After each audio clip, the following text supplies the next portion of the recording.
की भरपूर जण मानते हा फोन घेतला कुठून, तुला कसं काय लक्षात आला की हा फोन आहे म्हणून, आणि एकदम स्वस्त किमतीमध्ये मी तर चॉईस केला तोच घ्या.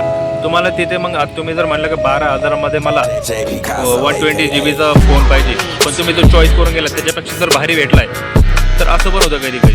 रेट फारकामध्ये तर मनाला पण सॅटिस्फॅक्शन भेटायला पाहिजे की फोन घेतलाय म्हणून. रेट सांगितली आणि मी घेतला 12,500. जाता स्टोअरमध्ये तर त्यांना चौकशी करा की याच्यावर काही ऑफर आहे की नाही, कारण बहुतेक वेळेस भरपूर ठिकाणी ऑफर असतात.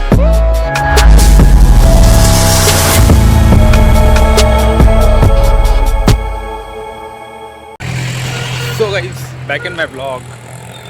तर मंडळी, आज मी आलो आहे आमच्या स्कूलजवळ. ते माझी स्कूल RHV स्कूल. अगोदर हिंदी मिडियम होती, पण आता इंग्लिश मिडियम केलं आहे तिला. अँड आता झाली इव्हिनिंग आणि एक चक्कर मारायला आलो आमच्या ग्राउंडवर. आहे आमचं RHV ग्राउंड, माझ्या स्कूलचं ग्राउंड. अँड गाईज, आजचा जो व्हिडिओ आहे तो थोडा इन्फॉर्मेटिव्ह व्हिडिओ आहे.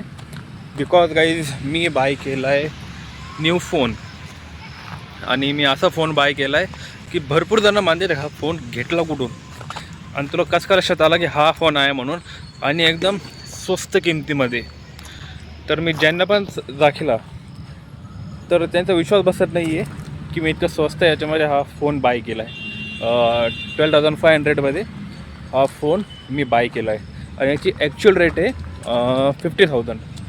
तर लमसम 15,000च्या आसपास हा मोबाईल आहे, पण मी घेतला आहे 12,500. आणि हाच फोन, सेम फोन एका ठिकाणी मला भेटत होता आय थिंक 9,000मध्ये हाच फोन मला एका ठिकाणी भेटत होता. पण मी घेतला नाही, कारण रेट फारकामध्ये तर मनाला पण सॅटिस्फॅक्शन भेटायला पाहिजे की फोन घेतला आहे म्हणून. तर मला एका ठिकाणी 9,000 रेट सांगितली आणि मी घेतला 12,500. ओनली फॉर मनाची सॅटिस्फॅक्शन की 12,500चा फोन घेतला आहे म्हणून. आणि मला फार दिवसापासून ॲक्च्युली व्हिडिओ बनवायचा होता की कुठली काळजी तुम्ही घेऊ शकता फोन घेताना कुठली काळजी घ्यावी, आणि जे माझे थोडेफार तोडगे ते मग तुम्हाला सांगतो. तर फर्स्ट जेव्हा तुम्ही फोन घेता तुम्हाला क्लिअर पाहिजे तुम्ही की तुम्हाला कोणत्या कॅटेगरीसाठी फोन पाहिजे. आता आपलं यूट्यूबचं चॅनल आहे, तर मी स्पेशली कॅमेरासाठी फोन बघितला. आणि तसं कॅमेराच नाही, आता आम्ही तर यंग जनरेशन आहे, तर आम्ही रॅम, कॅमेरा, साऊंड, टोटल गोष्टी पाहतो. किती हर्ट्स आहे, किती स्टोरेज आहे, प्रत्येक बारीक गोष्ट बघतो आम्ही. तर मी चांगला मोबाईल अगोदर इंटरनेटवर सर्च केला की माझ्या रेटमध्ये, आणि आपलं जे प्रोफेशन आहे यूट्यूबचं, ब्लॉगिंगचं, त्याच्यासाठी कोणता मोबाईल सूट होईल. तर मी जवळपास एक हप्ताभर टोटल हे रखडून काढलं इंटरनेट की कुठला मोबाईल मला बेस्ट मोबाईल पाहिजे होता ब्लॉगिंगसाठी. तर 50,000चं माझं बजेट ठेवलं होतं मी. 50,000पर्यंत मी एक चांगला बेस्ट फोन घेईल. तर त्या हिशोबामध्ये मी चूज केला हा Realme N30. आणि याच्यामध्ये हायर व्हर्जन पण आहे की N40 म्हणून, पण तो मला आय थिंक 70,000पर्यंत चालला होता. तर माझ्या बजेटमध्ये हा बसला, तर हा घेतला मी. आणि कॅमेरा क्वालिटी, साऊंड क्वालिटी आणि ज्या मला गोष्टी पाहिजे होत्या त्याच्यामध्ये प्रॉपर फिट बसला आहे. आणि मी म्हणजे सॅटिस्फॅक्शन एकदम खुश आहे मी, की असं नाही की म्हणजे ते पाहिजे होतं आणि ते भेटलं नाही, असं बिलकुल झालं नाही. जे मला हवं होतं तेच भेटलं. कॅमेरामध्ये बिल्ड क्वालिटी मस्त आहे, पुन्हा कॅमेरा मस्त आहे, स्टोरेज पण फार जास्त भेटलं मला, म्हणजे 128 GB. माझा अगोदर 32 GB होता, तर हा 128 GB स्टोरेजचा आहे ॲक्च्युली. आणि त्याच्यामध्ये मेमरी कार्ड टाकले, 64 GB मेमरी कार्ड आहे, आणि थोडेफार डिव्हाइसेस स्टोरेज आहे माझ्याकडं. तर लमसम 400 GBपर्यंत माझ्याकडे स्टोरेज आहे. तर कॅमेरामध्ये मला 128 GB भेटलं, त्याच्यामुळे मी थोडं सॅटिस्फॅक्शन फार आहे मला. आणि मेन होता आपला कॅमेरा. तर कॅमेरा इट्स गुड, कॅमेरा पण एकदम भारी. जर तुम्हाला बेस्ट फोन जर लागत असेल ना, तर हा तुम्ही घेऊ शकता, आपला जो आहे N30. तर मी रिकमेंड करेल तुम्ही नक्की घ्या, ट्राय करून बघा, कारण बेस्ट फोन आहे. तर कॅमेरा क्वालिटी मस्त आहे, साऊंड क्वालिटी मस्त आहे. गेमिंग करून पाहिजे याच्यामध्ये, तर गेमिंग पण बेस्ट आहे. तुम्ही हाय रेझोल्युशनवर याच्यावर गेमिंग करू शकता, PUBG, फ्री फायर वगैरे तुम्ही खेळू शकता. तर थोडेफार हाय ग्राफिक्सचे गेम झाले, कवर फायर वगैरे झाले, तर ते याच्यावर चालवून पाहिलं मी आणि ग्राफिक एकदम बेस्ट आहे याचं मला. म्हणजे ऑटोमॅटिक रिझोल्युशन तुम्हाला वाढवून भेटतं याच्यामध्ये. आणि कॅमेरा क्वालिटी तुम्ही बघतायच माझी की आता मी सांगितलं होतं तर आपलं याने जो 4K रेकॉर्डिंग जेव्हापासून आपली चालू झाली आहे तेव्हापासून तुम्ही बघताय की याची क्वालिटी कशी आहे. तर एकदम बेस्ट फोन आहे. जर घ्यायचा असेल तुम्ही हा घेऊ शकता. आणि काळजी सांगायची म्हणजे की तुम्ही मोबाईल घेताना एक चॉईस करा. आता Realme N30 घेतला मी, तर मी चॉईस करून गेलो की N30 घेतला. पण जेव्हा तुम्ही मार्केटमध्ये जाता तेव्हा तुमचं जे डिसिजन आहे ते थोडं खालीवर पण होऊ शकतं. कारण मी चॉईस करून गेलो N30 घ्यायचा, पण तिथे इतके सारे मला हे होते ऑप्शन्स, मी 1-2 ट्राय करून पाहिले वेगवेगळे. तर असं नाही की तुम्ही जर चॉईस केला तोच घ्या. तुम्हाला तिथे मग तुम्ही जर म्हणलं की 12,000मध्ये मला 120 GB फोन पाहिजे, पण तुम्ही जो चॉईस करून गेला त्याच्यापेक्षा जर भारी भेटला आहे, तर असं पण होतं कधी कधी की तुम्ही जो चॉईस करता त्याच्यापेक्षा भारी फोन पण तुम्हाला भेटतो. आणि तुमचं जे बजेट आहे तर बजेट थोडं हाय ठेवा. जर तुम्ही 12,000चं बजेट आहे तर 11,000पर्यंत फोन पहा. आणि मोबाईल चॉईस करताना एका शॉपहून कधीच बघू नका. म्हणजे तुम्ही जेव्हा फोन घेता तर डायरेक्ट जाऊन घेऊ नका. जर समजा तुम्हाला पोको M3 किंवा इतर वगैरे कोणता जर घ्यायचा असेल मोबाईल, तर असं नाही की तुम्ही त्या स्टोअरमध्ये गेला आणि तिथूनच घेतला. तुम्ही त्या मोबाईलची अजून माहिती काढा. हाच फोन मला एका ठिकाणी 15,000मध्ये भेटला, एका ठिकाणी 13,500मध्ये भेटला, एका ठिकाणी मला 10,000मध्ये पण भेटला होता. आणि हा घेऊन आलो आहे मी 12,500मध्ये. तर वेगवेगळ्या दुकानामध्ये मला वेगवेगळे रेट भेटत होते. तर हे पण तुम्ही काळजी घ्या. असं नाही की जाऊन आपण लगेच घेऊन येतो. तुम्ही थोडीफार जर हिंडलात मार्केटमध्ये तर तुम्हाला तुमच्या मनापेक्षा पण भारी गोष्ट तुम्हाला भेटू शकते. असं नाही की मोबाईल बद्दलच इलेक्ट्रॉनिक गॅजेट्स कुठलेही घ्या तुम्ही. तर असं नाही की तुम्ही त्या शॉपमध्ये गेले आणि तिथूनच घेतलं, असं नाही. तर तुम्ही थोडंफार रिसर्च करा त्या गोष्टीबद्दल. आता माझी ही खूप हे की मी जर एक गोष्ट घ्यायला गेलो इलेक्ट्रॉनिक्सबद्दल, फक्त इलेक्ट्रॉनिक्स जर कुठली गोष्ट घ्यायला गेलो तर मी त्या गोष्टीची डिटेल अगोदर 10 दुकानामध्ये काढतो.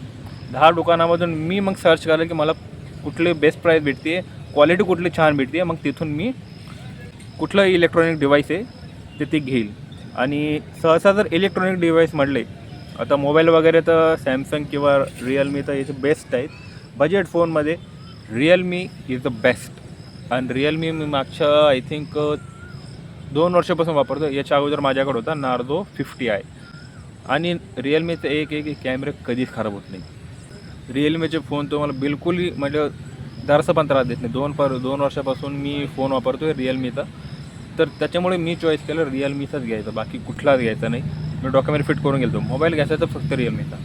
आणि थोडाफार प्रॉब्लेम येतो रेडमीमध्ये. जर तुम्ही रेडमीचे फोन घेतला तर त्याची कॅमेरे काही डिव्हाइसेसचे कॅमेरे जे डाऊन होते रेडमीच्या फोनमध्ये. काही होते, प्रत्येक याच्यात होत नाही. कारण माझ्याकडे 2 डिव्हाइसेस आहे रेडमीचे, एक 50,000चा आहे आणि एक 80,000चा आहे.